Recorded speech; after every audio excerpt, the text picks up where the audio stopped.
আসসালামু আলাইকুম। অন্য মঞ্চের আলোচনায় আপনাদের সকলকে আমন্ত্রণ জানাচ্ছি। প্রিয় দর্শক, আজ আমাদের সঙ্গে আমন্ত্রিত অতিথি হিসেবে আছেন ভারতীয় গণতন্ত্রে পশ্চিমবঙ্গের মুখ্যমন্ত্রী মমতা বন্দ্যোপাধ্যায় এক অনন্য চরিত্র। জুড়ি নেই তার। আইন কানুনের ধার বড় একটা ধারেন না, সেটা দেশের মানুষ বুঝে গেছে, রাজ্যের মানুষ তো বটেই। কথায় কথায় আদালতে ছোটেন। প্রথমে যান হাইকোর্টের সিঙ্গেল বেঞ্চ, তারপর ডিভিশন বেঞ্চ, তারপর সুপ্রিম কোর্ট। মামলা টেনে নিয়ে যেতে যা যা করার তা করেন তার উকিলরা। তারপর সুপ্রিম কোর্ট আদেশ দিলেও সেই আদেশও আবার মানেন না। সেখানেও নানা রকম সংশোধন চান একেবারে শেষ দিনে গিয়ে। উদাহরণ, রাজ্য সরকারের ডিএ মামলা। বুঝতেই পেরেছেন, আদালতের আদেশ তিনি মানছেন না, কিন্তু না মানলেও আদালত কি আজ পর্যন্ত কিছু করতে পেরেছে তার? এই যে এতগুলো রাজ্যে এসআইআর হলো, ঝামেলা হলো একমাত্র পশ্চিমবঙ্গে, নাজেহাল হলো যার জন্য সুপ্রিম কোর্ট। শুধু এই রাজ্য নয়, অন্য রাজ্যের বিচারকদের দিয়ে অ্যাডজুডিকেশন, প্রাক্তন বিচারপতিদের নিয়ে এসে ট্রাইব্যুনালের কাজে বসানো, সবই মমতার সৌজন্যে। মানে তিনি এমনভাবে ঘেঁটে দিয়েছেন এসআইআর তার জন্য। এই যে আইপ্যাক মামলা, যেখানে তিনি গেলেন, গিয়ে সেখান থেকে ইডির হাত থেকে কাগজপত্র ছিনিয়ে নিয়ে, ফাইলপত্র ছিনিয়ে নিয়ে চলে এলেন। তিনি দেশের মুখ্যমন্ত্রী না একজন ছিনতাইকারী? এটা নিয়ে অনেকেই প্রশ্ন তুলতে পারে। এই প্রশ্নটা মোটামুটি সুপ্রিম কোর্ট করেছেন, তবে ছিনতাইকারী শব্দটি তারা ব্যবহার করেননি। মমতা দেবী দেশের সেনাবাহিনীকে সাদা বাংলায় গালাগাল দেন, বিএসএফ সিআরপিএফ কে গুন্ডা বলেন, রাজ্যের মহিলাদের বলেন যে ওদের ঝাঁটা পেটা করতে। এসআইআর করার অপরাধে মুখ্য নির্বাচনী কমিশনারকে গাছে বেঁধে পেটাবার নিদান দেন। তিনি দিয়েছেন, তার ভাইপোও দিয়েছেন। স্বরাষ্ট্রমন্ত্রী অমিত শাহের উদ্দেশ্যে যেসব বিশেষণ তিনি ব্যবহার করেন, আহা, সে কি মধুর! মোটা, দৈত্য, হোদল কুতকুত, মির্জাফর, এইরকম। প্রধানমন্ত্রীকে বলেন দাঙ্গাবাজ, গুজ্জু, মির্জাফর। প্রধানমন্ত্রীর কোমরে দড়ি বাঁধার ইচ্ছাও তিনি প্রকাশ করেছেন। আরো এত এরকম কথাবার্তা তিনি যে কত বলেছেন, সেসব অমৃতবাণী বলতে গেলে কয়েকটা এপিসোড লাগবে। ভারতের কোনো মুখ্যমন্ত্রী তো দূরের কথা, কোনো সাধারণ নাগরিক পর্যন্ত দেশের প্রধানমন্ত্রীর বিরুদ্ধে এসব কথা বলা তো দূরের ব্যাপার, ভাবতে পর্যন্ত পারেন না। এসব কথা মানহানির চূড়ান্ত মামলা করা যায় এসব কথা নিয়ে। কিন্তু তার চেয়ে বড় কথা, এসব কথা বুঝিয়ে দেয় বক্তার নোংরা মানসিকতার কথা, অসভ্য রুচির কথা, এবং বক্তা যে মানসিক কোষ্ঠকাঠিন্যতে ভুগছেন, এবং সেই সঙ্গে সঙ্গে তার এই দুই ঠোঁটের মানে মৌখিক আমাশা, যেটাকে ভার্বাল ডিসেন্ট্রি রোগ বলা হয়, সেই রোগের পুরনো রোগী যে তিনি, সেটাও বোঝা যায়। তবু মমতা অক্লেশে বলেন সেসব কথা। তার কারণ এগুলো তার রোগের বহিঃপ্রকাশ। তাই বলছি, তিনি অনন্যা। যা অন্যে বলতে বা করতে ভয় পায়, তিনি চোখের পলক না ফেলে তা করে দেন, তা বলে দেন। আর সেজন্যই একটা ভয় কিংবা ভাবনা আমার মাথায় এলো।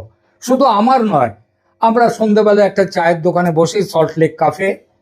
সেই সল্টলেক ক্যাফেতে, সেখানেও আমাদের আলোচনার মধ্যে কিন্তু গত কয়েকদিন ধরে এই জিনিসটা আসছে মাথায়, সেটা শেয়ার করছি আপনাদের সঙ্গে। শুনুন, কেমন লাগলো কমেন্ট করে বলুন। ভালো লাগলে এ ধরনের আলোচনা শুনতে ও পেতে সাবস্ক্রাইব করুন আমার চ্যানেল ক্যালকাটা ডায়ালগস। 26-এর বিধানসভা নির্বাচন হয়ে গেছে, ফল প্রকাশ 4 মে। যেমন হাওয়া দেখছি, মমতা এবং তার দল হারছেন।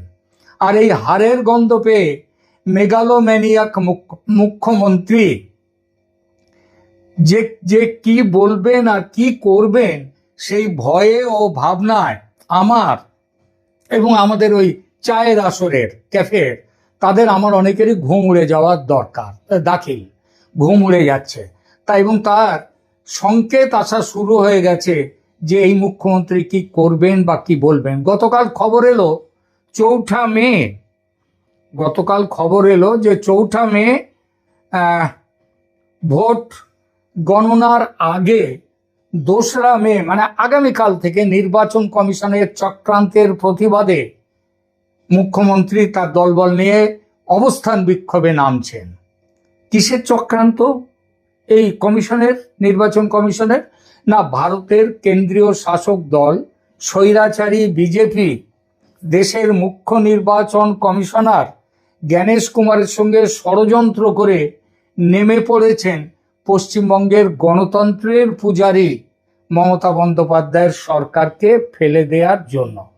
এই চক্রান্ত, এই যে এসআইআর, এই যে লক্ষ লক্ষ সেনা, শত শত সাজোয়া গাড়ি, সব নাকি মমতা বন্দ্যোপাধ্যায়কে নবান্ন থেকে ছুড়ে ফেলার উদ্দেশ্যে।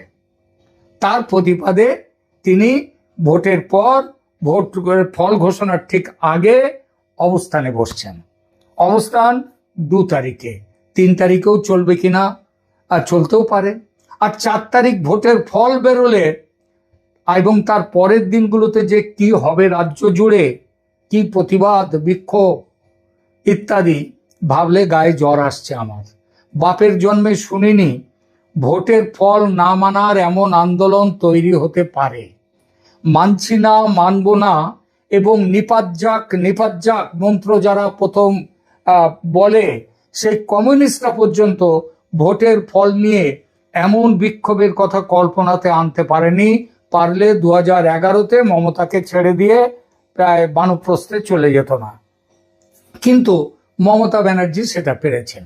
কারণ ওই যে বললাম, তিনি ভারতীয় রাজনীতিতে অনন্য একেবারে, তার জুড়ি নেই। তার মতো মেন্টাল কনস্টিপেশন এবং ভার্বাল ডিসেন্ট্রি ওয়ালি চিফ মিনিস্টার দেশে দুটো নেই। ভারতের ইতিহাসেও এমন বিক্ষোভ ইতিপূর্বে হয়েছে বলে শুনিনি। কমিশন বিজেপির দালাল এই অভিযোগকে ইতিপূর্বে তার প্রায় ইষ্টমন্ত্র করে তুলেছেন মমতা। ধরা গেল তিনি হারলেন এবং হেরে গেল তার দল, যার সম্ভাবনা খুবই বেশি। কিন্তু তিনি বললেন চক্রান্ত করে তাকে হারানো হয়েছে এবং এই নির্বাচনী ফল তিনি মানেন না। সুতরাং তিনি ঘোষণা দিয়ে দিলেন নবান্নের দখল ছাড়বেন না। সাংঘাতিক ভাবনা একবার। তিনি যে কথা বলবেন না বা বলতে পারেন না, এ কথা কি কেউ গ্যারান্টি দিয়ে বলতে পারবেন? অন্তত তার পুরনো ইতিহাসকে মাথায় রাখলে আমার তো মনে হয় কেউ পারবেন না। কারণ মমতা ওই যে একম এব অদ্বিতীয়ম, এবং তিনি চূড়ান্ত মেগালোম্যানিয়াক, সেই সঙ্গে মেন্টাল কনস্টিপেশনের রোগী। মাথায় যেটা ঢুকে যাবে সেটা মাথার মধ্যে থেকে যাবে, একেবারে কোষ্ঠকাঠিন্যের রোগীর মতো মাথায় থেকে যাবে, বেরোবে না। সেই সঙ্গে আবার ভার্বাল ডিসেন্ট্রির পুরনো রোগ, সুতরাং যা মুখে আসবে বলে দেবেন একেবারে ভড়ভড় করে। সুতরাং তার ক্ষেত্রে সব কিছু হতে পারে, তিনি সব কিছু করতে পারেন। দর্শক, এমন পরিস্থিতি সত্যি যদি হয় তাহলে কি হবে? নবান্ন থেকে জোর করে তাকে বের করে দেওয়া যাবে কি? যদি বলেন জোর করতে এলে নবান্নের 14 তলা থেকে ঝাঁপ দিয়ে সুইসাইড করবেন, আর তার দায় পড়বে 2 গুজ্জু, মোটা ভাই ও মোদি ভাইয়ের ওপর, তাহলে কি হবে? দেশের আইন এই ব্যাপারে কি বলে একটু দেখতে হয়। তাহলে আবার বলি, নেত্রীর নাম মমতা বন্দ্যোপাধ্যায়, মনে রাখবেন তিনি করতে পারেন না এবং বলতে পারেন না, দুনিয়াতে এমন কিছু নেই। সমস্যাটি যেটা এখানে হয়তো এই মুহূর্তে হাইপোথেটিক্যাল লাগছে, কাল্পনিক লাগছে, কিন্তু হতে পারে না এমন কেউ বলতে পারবেন না জোর গলায়। কারণ আবারও বলছি, নেত্রীর নাম মমতা ব্যানার্জি। সুতরাং রাজ্যবাসী হিসেবে আমাদের চিন্তা হওয়া উচিত, সত্যিই যদি এমন ঘটে, তিনি যদি বলেন যে আমি নবান্ন ছাড়বো না, ভোটে যাই হোক, এই ভোট মানি না, আর তিনি বলেন জোর করে যদি আমাকে কেউ এখান থেকে তুলে দিতে চায় তাহলে আমি 14 তলা থেকে নবান্নের ঝাঁপ দেব, তাহলে কি হবে? ধরা যাক 4ঠা মে ফল বেরোলো, ভোটার বলল যে কথা, ইভিএমও সায় দিল তাতে, মানে একই কথা হলো, সংখ্যাগরিষ্ঠতা চলে গেছে তৃণমূল কংগ্রেস ছেড়ে বিজেপি শিবিরে। মমতার দল হেরে গেছে। ভবানীপুরেও মমতা হেরেছেন। কালীঘাটে কান্না, মেটে বুরুজে একেবারে মহরমের মাতম, ডায়মন্ড হারবারে বুক চাপড়ানো, আন্তর্জাতিক মিডিয়া ইউক্রেন ইরান যুদ্ধকে পেছনে ফেলে নতুন নিউজ বোমশেল এসছে। ভারতীয় গণতন্ত্রে অভাবিত সংকট। নির্বাচনে হেরেও পথ ছাড়বেন না পশ্চিমবঙ্গের মুখ্যমন্ত্রী। জোর করে সরাতে এলে ভয় দেখাচ্ছেন ঝাঁপ দেবেন 14 তলা থেকে। একেবারে কেলেঙ্কারির অবস্থা। সোশ্যাল মিডিয়ায় নানান জল্পনা। কেউ বলছে স্পেশাল কমান্ডো আসছে দিল্লি থেকে এই সমস্যা মেটাতে। সেই একবার হাইজ্যাক করা বিমানকে যেমন ভাবে বাঁচাতে ছুটে আসে স্পেশাল কমান্ডো, তেমনি ভাবে হাইজ্যাক হওয়া নবান্নকে বাঁচাতে ছুটে আসছে দিল্লির স্পেশাল কমান্ডো। কেউ বলছে সংবিধান বিশেষজ্ঞরা বৈঠকে বসেছেন তারা তো এরকম কোনো পরিস্থিতি কোনোদিন আসেনি। তারা খুঁজছেন যে সংবিধানে কোথাও এরকম কিছু লেখা আছে কিনা, আইনের বই খুঁজে বেড়াচ্ছেন। তারা বৈঠকে বসছেন সমস্যা দূর করার পথ খুঁজতে। আবার এমন খবর বেরিয়েছে কেন্দ্রীয় সরকারের পক্ষ থেকে নাকি প্ল্যানচেটের ব্যবস্থা করা হচ্ছে। কেন প্ল্যানচেট? সেই প্ল্যানচেটে কাকে ডাকা হবে? সংবিধান প্রণেতা ডক্টর বি.আর. আম্বেদকর সাহেবকে। প্ল্যানচেট তো জানেন, মৃত্যুর পর আত্মাকে ডেকে নিয়ে আসা হয় পৃথিবীতে, কোনো সমস্যায় পড়লে কিছু জানতে তার কাছে প্রশ্ন করা হয়। তা আম্বেদকর সাহেবের আত্মাকে ডেকে নিয়ে আসা হচ্ছে প্ল্যানচেটের মাধ্যমে। এটাও কিছু কিছু সোশ্যাল মিডিয়াতে বেরিয়ে আসছে। এই পরিস্থিতি আগে কখনো হয়নি। আপনারাও মাথায় রাখেননি এমন পরিস্থিতি যে হেরে যাওয়া মুখ্যমন্ত্রী যদি গদি আঁকড়ে রাখেন কি করা যাবে, কেউ ভাবেনি কোনোদিন। তাই সংবিধানেও নেই এই সম্পর্কে কিছু।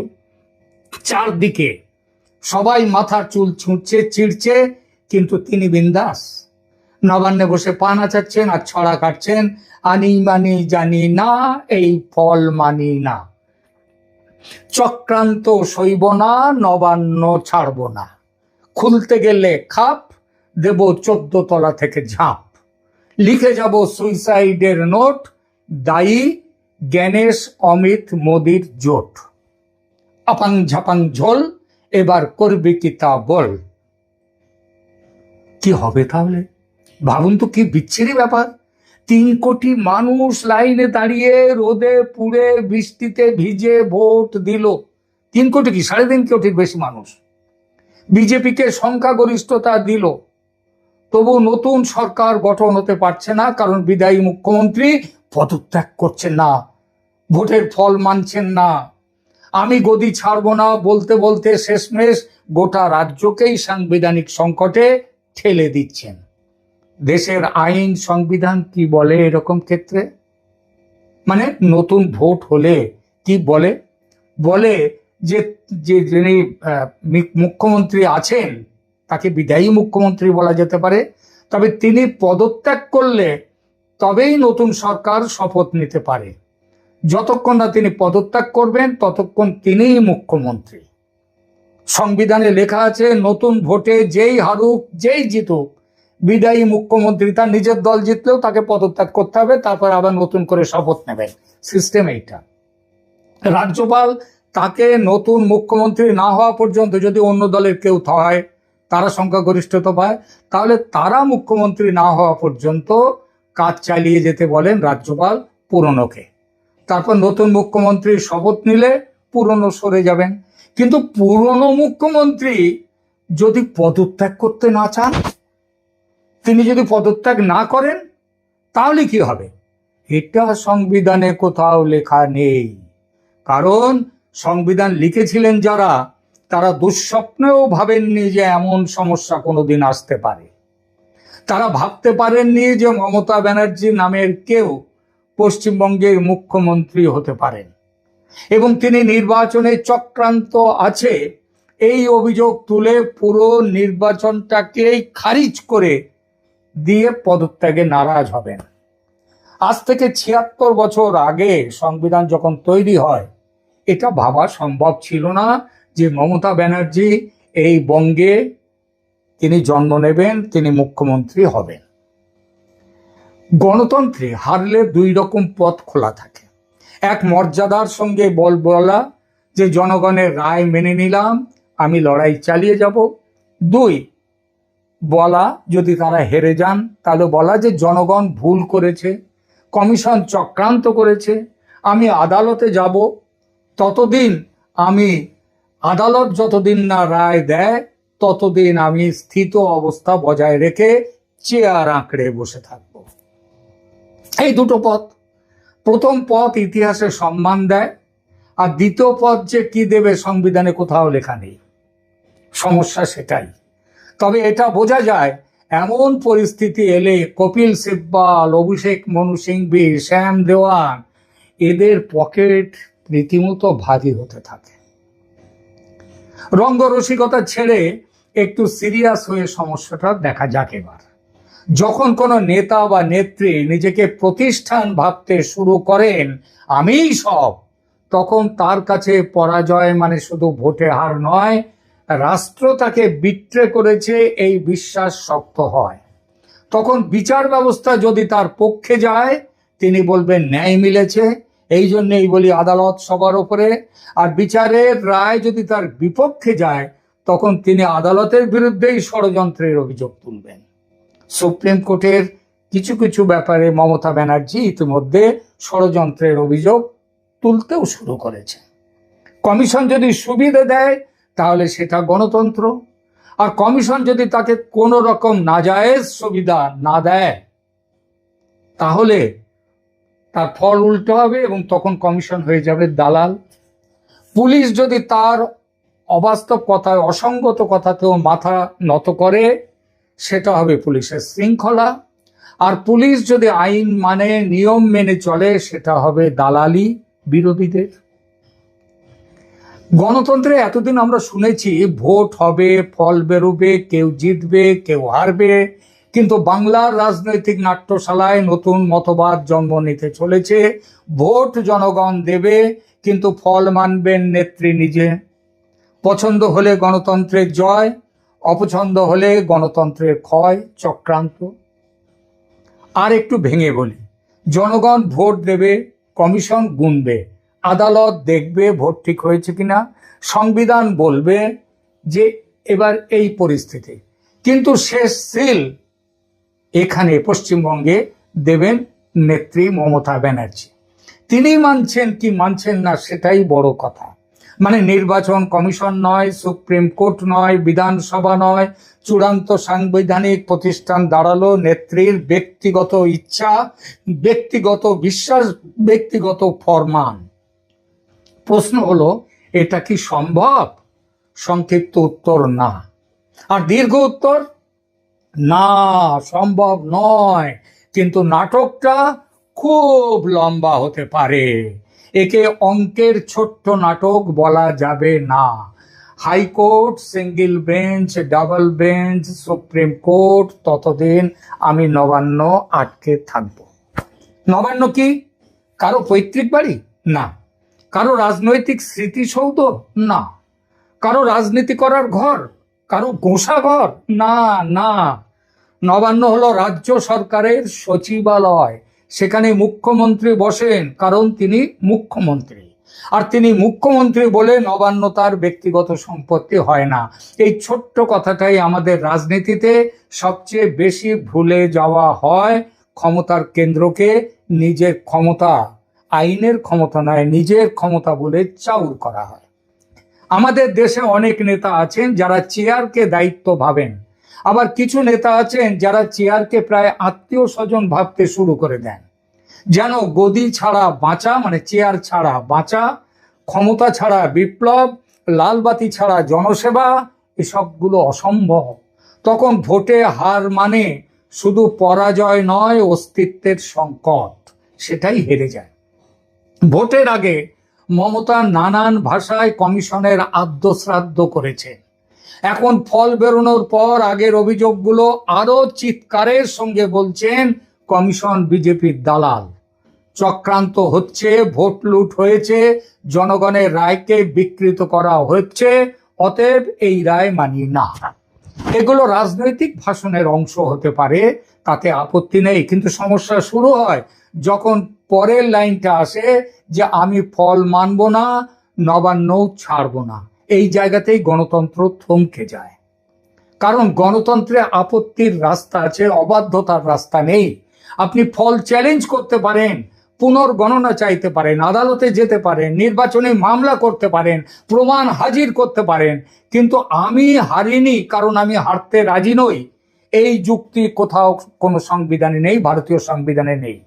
এটা মূলত রাজনৈতিক যারা নভিস এবং অত্যন্ত উচ্চাকাঙ্ক্ষী এবং কি বলবো নোংরা উচ্চাকাঙ্ক্ষী, তাদের দেয়ালে লেখা থাকে ওইসব কথা যে আমি হারতে রাজি নই। অনেকে ভাবেন বড় নেতা মানে বড় ছাড়, আসলে উল্টোটা সত্যি হওয়া উচিত। যত বড় পদ তত বড় বাধ্যবাধকতা। কারণ পাড়ার ক্লাবের সম্পাদক হার মেনে ঘরের চাবি না দিলে একটা পুজো আটকে যেতে পারে, আর মুখ্যমন্ত্রী হার মেনে নবান্ন না ছাড়লে একটা রাজ্য আটকে যায়। এখন আসি প্রক্রিয়ায়, কিভাবে পরিত্রাণ মিলবে এমন সমস্যা থেকে, কিভাবে মিলবে? ফল স্পষ্ট হলে বিদেয়ী মুখ্যমন্ত্রীর করণীয় কি? খুব সোজা, আগেই বলেছি, পদত্যাগপত্র জমা দেয়া, রাজ্যপাল তা গ্রহণ করবেন, সংখ্যাগরিষ্ঠ দলকে ডাকবেন, নতুন সরকার শপথ নেবে, পুরনো সরকার বিদায় নেবে, এটাই নিয়ম। এতে অপমান নেই, এতে প্রতিশোধ নেই, এতে কেবল গণতন্ত্র আছে। কিন্তু যদি কেউ বলেন আমি নির্বাচনের ফল মানি না তাই আমি পদত্যাগ করব না, তাহলে সংবিধান হাউতাশ করবে না, কাজ করবে।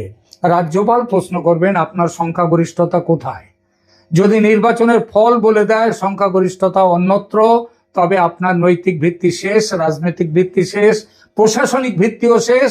চেয়ারে বসে থাকা আর ক্ষমতায় থাকা এক জিনিস নয়।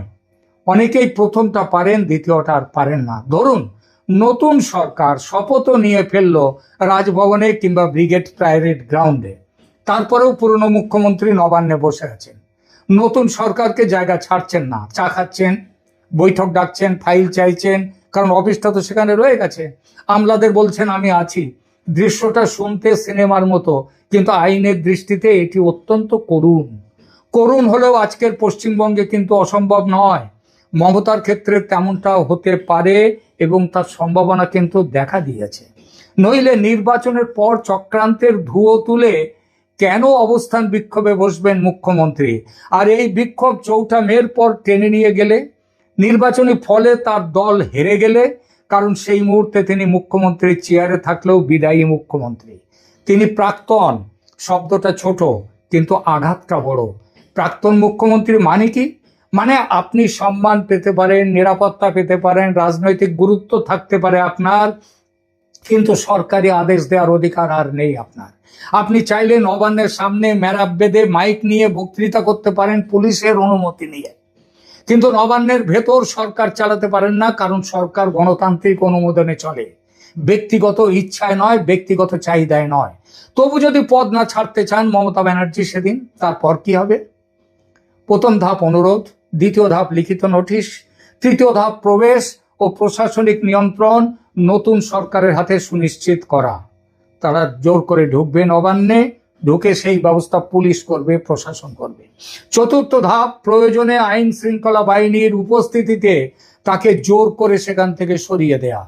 খতরনাক বাঘ বা বাঘিনীকে বশ করতে গেলে ঘুম পাড়ানো গুলি ছুঁড়ে ঘুম পাড়িয়ে যেমন খাঁচায় ঢোকানো হয়, সেভাবে কি এখানে যারা ভাবছেন ওমা সে কি একজন প্রাক্তন মুখ্যমন্ত্রীকে কি সত্যিই এভাবে সরানো উচিত? সংবিধানে কি এমনটা লেখা আছে? উত্তর হলো, রাষ্ট্র যদি না পারে তবে রাষ্ট্র বলে কিছু থাকে না। সচিবালয় যদি ব্যক্তিগত অনশন কক্ষ হয়ে যায়, তবে আগামী দিনে যে কেউ হারলে সে বলবে আমি উঠব না। তখন ভোটের দরকার কি? সোজা গদি দখল প্রতিযোগিতা হোক মিউজিক্যাল চেয়ারের মতো। তবে একটা কথা পরিষ্কার, এটা সত্যি বাঘবন্দির খেলা হবে না, বা সিনেমার ভিলেন ধরার দৃশ্যের মতো হবে না, যে নায়ক এসে কলার ধরে ভিলেনকে হিড় করে টেনে নিয়ে যাবে, কিংবা ওই সেই গুপি গায়েন বাঘা বায়নের সেই কথা আমাদের যে কিংবা দড়ি ধরে মারো টান রানী হবে খান খান, এটা হবে না। কোনো দড়ি ধরে টানাটানি হবে না। এখানে ম্যাজিস্ট্রেট থাকবে, মেডিকেল টিম থাকবে। ওটা হীরক রাজার দেশের কথা বললাম, দড়ি ধরে মারো টান।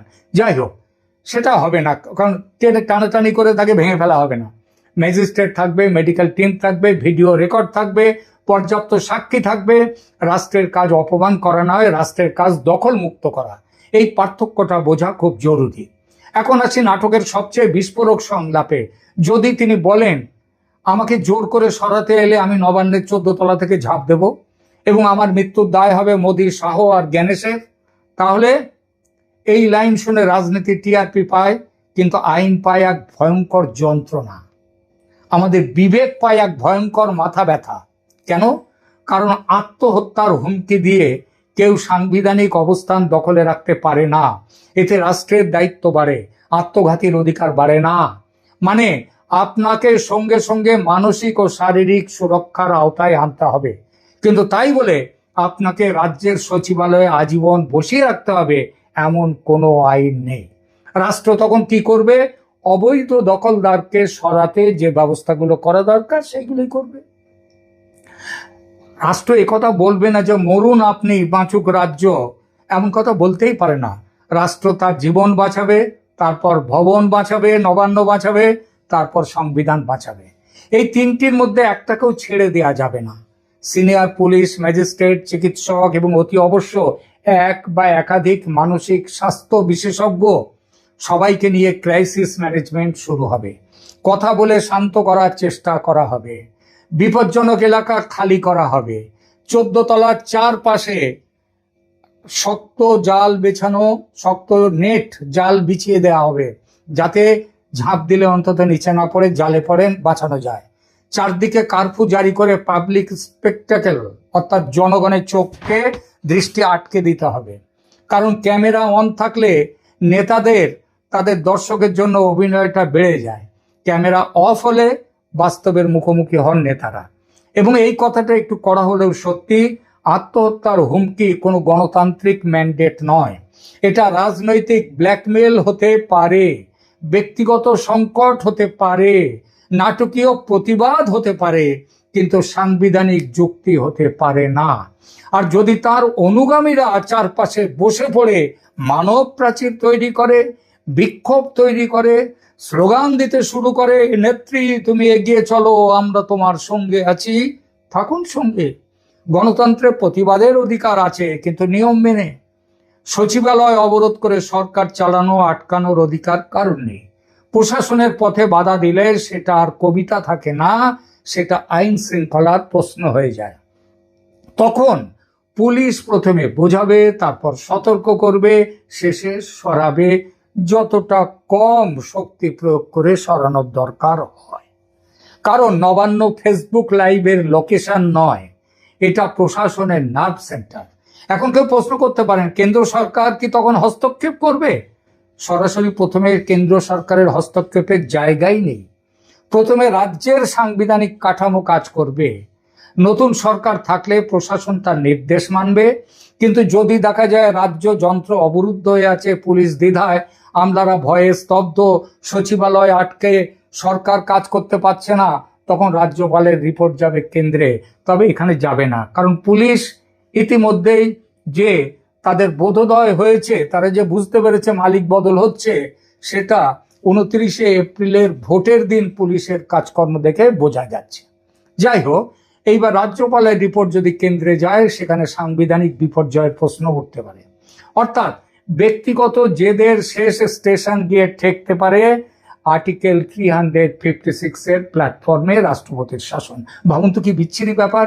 3 কোটি মানুষ লাইনে দাঁড়িয়ে, 3.5 কোটি মানুষ লাইনে দাঁড়িয়ে রোদে পুড়ে বৃষ্টিতে ভিজে ভোট দিল, বিজেপিকে সংখ্যাগরিষ্ঠতা দিল, তবু নতুন সরকার গঠন হতে পারছে না, কারণ বিদায়ী মুখ্যমন্ত্রী পদত্যাগ করছেন না, ভোটের ফল মানছেন না।